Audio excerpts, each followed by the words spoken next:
Yes, Mr. Fuchs, you've been introducing the concept of predictive analytics in your presentation here at the Change Congress. What does that mean exactly, and what are your findings in that field? So what we've done is actually we've built a large database over 15 years with various transformations and organizations that went through transformational change. And predictive analytics has always two components. There's the analytics piece, and then there's the predictive analytics piece. So the first thing we've done is we've actually analyzed journeys of individual travelers, how we call them, so employees that went through a transformation journey, to understand where they end up on our change map.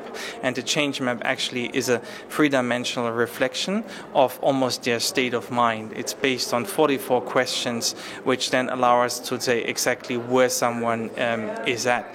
If you compare that to an employee engagement survey, it's much more detailed, because it just doesn't tell you that you have a certain level of engagement. It actually says within your level of engagement, what's your concrete problem and the state which you're in. So you can be on our map more to the left or more to the right, and wherever you end up, you'll actually have a concrete challenge, which can be your team leadership, it can be accountability, it can be the corporate leadership and the clarity of the vision. So you get a very differentiated view on terms of where you're standing.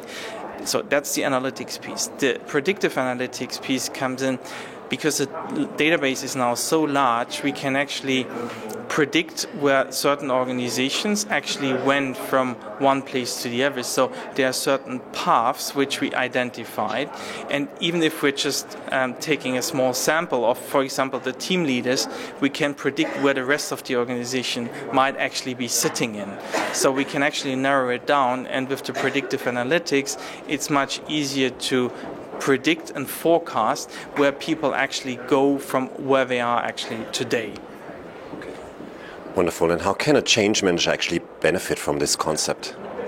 So the change manager actually, rather than looking at a whole list of different things around, for example, re-emphasizing the vision, building accountability, communicating more or through different channels, etc., has a much better focus on what the actual problem of each of the teams is. So you can go away from a one-size-fits-all change management approach and go into a decentralized, fit-for-purpose approach, because you see the results for several teams in the organization, and they might be in completely different places.